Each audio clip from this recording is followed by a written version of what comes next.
Os famosos ovos imperiais Fabergé. Hoje eu vou contar para vocês um pouco da história dessas incríveis peças fabricadas por um joalheiro.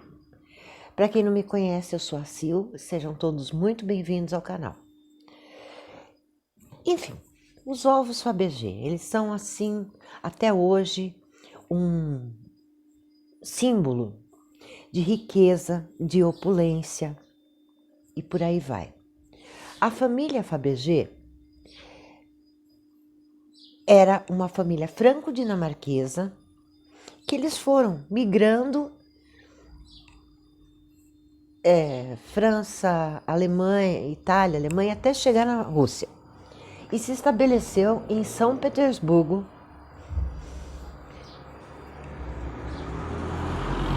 E assim, eram joias muito luxuosas, relógios, coisas realmente diferentes. O Fabergé pai resolveu mandar seu filho, Peter Karl Fabergé, ou Piotr, que seria em russo, via estudar fora. Então ele estudou na Alemanha, na Suíça, ele estudou negócios, administração, e depois o pai mandou para Londres para que ele estudasse orivesaria com alguns orives conhecidos, e depois ele passou muito tempo na Itália aprendendo a arte, quer dizer, algum tempo, 2 anos.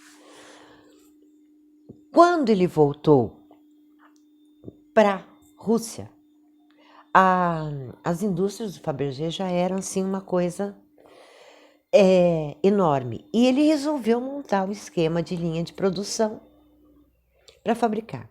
Um cuidaria do metal, outro cuidaria das pedras, outro cuidaria da pintura, e assim foi. Uma vez, como ele já trabalhava para toda a nobreza da Rússia, e eu tive um professor de história que ele falava que se você comparasse a corte russa com a francesa, faria com que o Palácio de Versalhes parecesse um puxadinho bem ajardinado. Porque a corte russa era assim, o luxo do luxo do luxo do luxo. Tudo era gigante, tudo era grande, tinha ouro em tudo, era uma coisa assim. E a Rússia na época era uma nação muito poderosa. Isso nós estamos falando na época dos czares. E a língua oficial da corte era o francês, não era o russo. O russo era o povão que falava. Quando o czar e a czarina eram o Alexandre e a Maria Feodorovna, que é a Dagmar, que era irmã da Alexandra, que foi rainha da Inglaterra, que eu já fiz vídeo sobre Alexandra aqui no canal. Ele resolveu dar um presente de Páscoa para ela. E a Páscoa na Rússia é assim a celebração mais importante, porque é o renascimento, a ressurreição, a vida. Então, para a Igreja Católica Ortodoxa, a Páscoa é realmente o mais importante de tudo. E eles se presenteiam com ovos.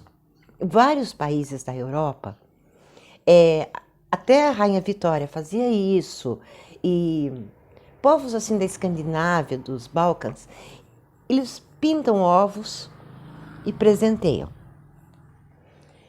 Fabergé, o que ele fez? Ele pegou a ideia da matrioshka, que é aquela boneca que você vai abrindo e vai saindo uma de dentro da outra, para fazer o ovo. O ovo que o czar Alexandre deu para a czarina Maria Feodorovna era um ovo branco. Você abria, por dentro ele era de ouro, tinha uma gema. Você abria a gema, saía uma galinha de ouro. Dentro da galinha saía um colar, uma joia. E pense que tudo isso assim era feito em ouro.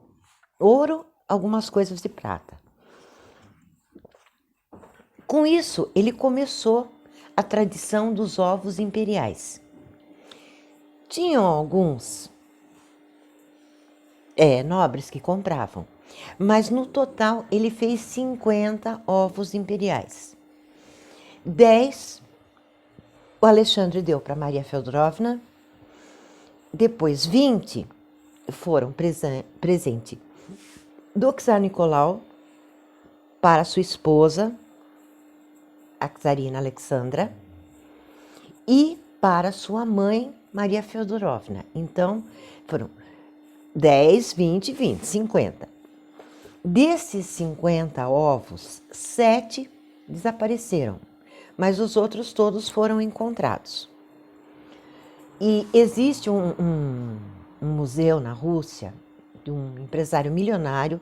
Ele dedicou parte da vida dele a resgatar os autênticos ovos Fabergé e expor nesse museu. Eu ouvi uma entrevista dele, ele fala que cada um deles, hoje, vale 150 milhões de dólares. Ele não vende por preço nenhum.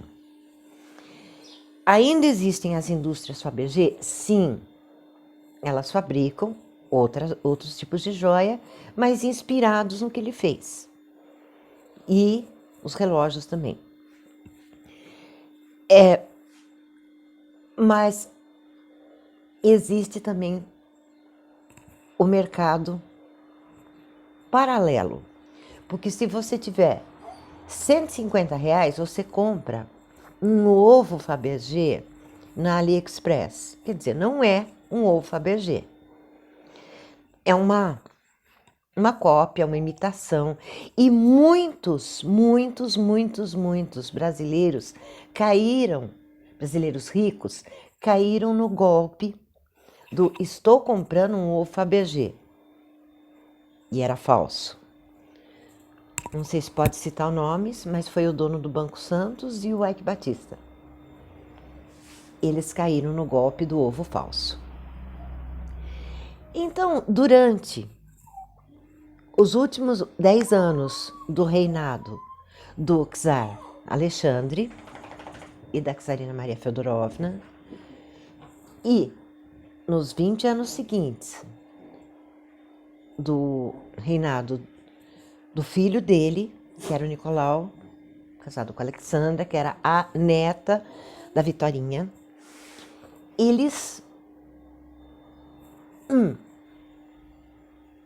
ele conseguiu fazer mais ainda. Então, foi onde ele lançou o nome dele. E depois da Revolução, ele foi embora para a Suíça, mas disse que ele caiu numa depressão tão grande que ele não quis fazer mais nada. Agora, é interessante, como é que tem a cor nesse ovo? Essa parte colorida dele, que aqui nessa foto está em azul e verde, isso era um sistema de esmalte, que era feito da seguinte forma: se lapidava a peça em ouro ou prata com sulcos, né, ranhuras, passava o esmalte ia para um forno, ele vitrificava, virava um vidro, seria como ele chamava, vidro líquido. E depois desse vidro líquido, ele passava por polimento, lixamento, até chegar nesse brilho e nessa cor. Depois ele fazia o trabalho com o ouro e com as pedras. No caso desse aqui, ele tem pérolas. E assim foram criados os famosos ovos imperiais dos Romanov, criados pelo Fabergé, e foi lançado ao mundo o nome dos joalheiros Fabergé. Hoje em dia, para você ter uma ideia, no eBay você encontra estojos que vinham, as joias, vendidos assim por preços assim equivalentes a R$5.000. Você encontra, de tanto que essas coisas são cultuadas. Mas também tem os do AliExpress, as imitações, as cópias. E muita gente costuma ter o porta-joia de ovo Fabergé, só que não é legítimo. Mas enfim, é isso. Eu espero que vocês tenham gostado do vídeo. Se vocês quiserem mais vídeos nesse sentido sobre as monarquias da Europa, as dinastias, etc., é só deixar o comentário aqui no vídeo, tá? E não se esqueça, por favor, curta, compartilhe, comente, se inscreva no canal para esse canal continuar existindo, tá? Beijos, até!